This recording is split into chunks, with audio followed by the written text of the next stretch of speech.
qui est le sujet de la monarchie et du judaïsme. Enfin bon. Alors, alors, qu'est-ce qui caractérise, vous, puisque vous êtes un peu notre invité d'honneur, qu'est-ce qui caractérise pour vous le processus monarchique? Comment vous le définiriez? Quel est le principe de la monarchie?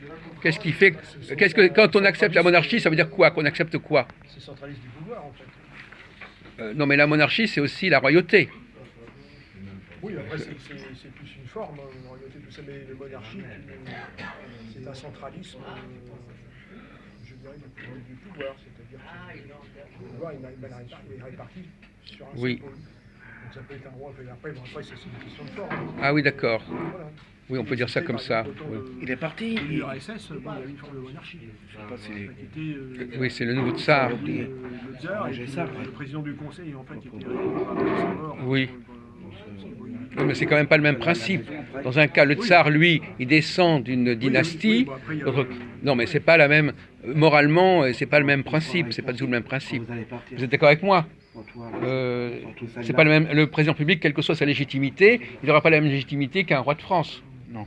Ah non, c'est par rapport à la... Donc c'est pas la même légitimité. Même l'expression monarque républicaine, c'est une expression un peu abusive. Oui. Bon. Et ça renvoie d'ailleurs tout à l'heure à la question, est-ce que les gens qui sont susceptibles, tout à l'heure on en a parlé, est-ce que les gens susceptibles de ce rapport au pouvoir, est-ce que ce sont des gens exceptionnels? Est-ce que c'est une race exceptionnelle de personnes qui ont ce destin cyclique? Est-ce que c'est peut-être pas donné à tout le monde, justement? Donc pourquoi est-ce que telle personne a cette capacité d'attirer ou de rejeter ou d'être... Après, il y a la représentativité du pouvoir et justement d'appliquer enfin, je veux dire, Oui. le pouvoir, en fait, des choses différentes. Mais la question est de savoir, est-ce que pour vous, il est normal dans une société qu'il y ait à la fois une fonction qui soit héréditaire et une fonction qui soit élective, par exemple? Est-ce que les deux, parce que comme en Angleterre, par exemple, oui, Après, c'est le, ou en Allemagne impériale. Mais après, il faut voir l'impact, le rôle enfin, au sein des institutions de l'État. Alors bon, on parlait justement de la monarchie, on pense à l'avènement du trône, c'est-à-dire de la royauté. Moi, je pense que ça doit rester dans le cadre d'un patrimoine, en fait. Comme un patrimoine de l'UNESCO, c'est-à-dire que bon. Oui, c'est une sorte de vestige. Un roi garderait son titre, mais par contre, il ne serait pas chef d'État. Donc, il Oui. garderait la légitimité, effectivement, Ah oui. militaire. Oui.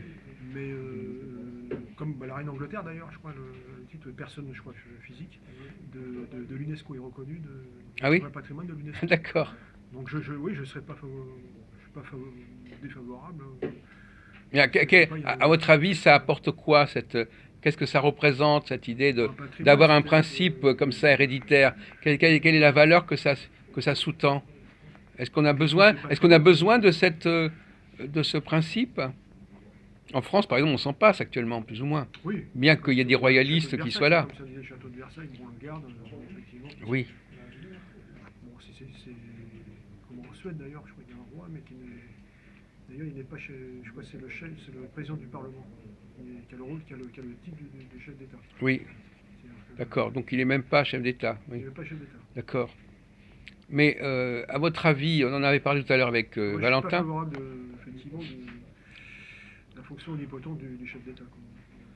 Donc, plus attaché à un régime parlementaire. Ah oui. Ouais. Vous n'êtes pas présidentialiste. Ah, je veux dire. Ah oui, d'accord. Donc, sinon, qu'il soit élu au suffrage universel direct, donc soit par le Sénat. Oui. Au niveau, vous vous intéressez aux religions, je suppose, plus ou moins.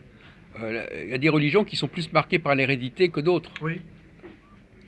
Vous pensez à quoi, par exemple, quand on vous dit une religion qui est très marquée par le facteur dynastique, héréditaire, de génération en génération? Vous pensez à quelle religion? Bon, pas précisément, c'est-à-dire, bon, tout dépend évidemment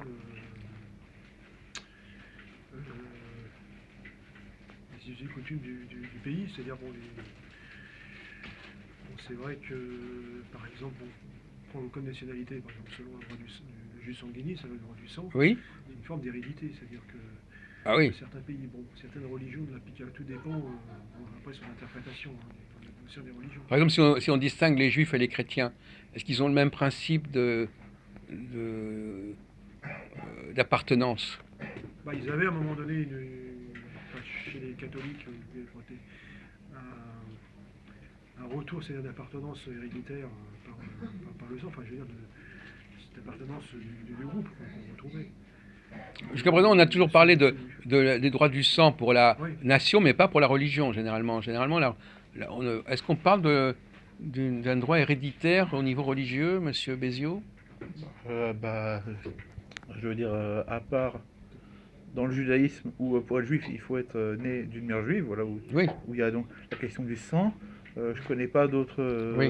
d'autres religions, voilà, où il y a voilà, oui, la transmission, oui, c'est ça qu'on retrouve. voilà, Donc c'est une transmission qui n'est pas... On choisit pas d'être juif, à la limite. voilà, non, On choisit pas d'être juif alors qu'on peut choisir d'être chrétien. voilà, Je veux être chrétien ou je veux être musulman, je oui, fais la prière, ça y est, ça oui. y est. Bon, non, mais Ouais, on l'accepte, en mais c'est... général, ça veut dire en grec, hein, je crois que c'est catholique. Hein, c'est le mot étymologiquement, je crois. Comment? Ça vient de général, je crois, de Catholique, ça veut dire universel. universel, ouais, c'est ça. En grec, hein, c'est ça. Oui. Justement, on va parler au sort. Ouais. Le, le chrétien, euh, comment vous le situez, le chrétien, par rapport au... Le chrétien, il a une position... Hier, on a parlé, vous n'étiez pas là, de médiane. La position médiane, c'est-à-dire des gens qui sont entre deux mondes, Oui. qui font la jonction entre deux mondes, qui font l'interface entre deux mondes. Est-ce que, à votre avis, le chrétien a une situation d'interface? Bah, dans certaines situations, oui. Certains pays, bon, c'est vrai que si on voit, bon, après, 1400, enfin, le schisme de 1400 qui ont été marqués bah, dans l'histoire du christianisme, hein. Qu'est-ce que c'est 1400? Bah, le schisme de Martin Luther et des réformes. Ah non, c'est 1500, 1517, 1500, ouais, c'est ça, ouais. oui, Ah oui, 15e siècle, pardon. 16e siècle. 16e siècle, ouais. Et On a fêté on peut dire le qu'effectivement, 5. ils ont connu une, une phase, enfin, je veux dire, d'interface. Ah bon? Je comprends pas. En quoi ils ont connu une période C'est-à-dire d'interface? qu'ils se sont détachés de Rome. Ah oui. Et donc c'est ça pour vous l'interface? Bah, il y a eu une force, oui,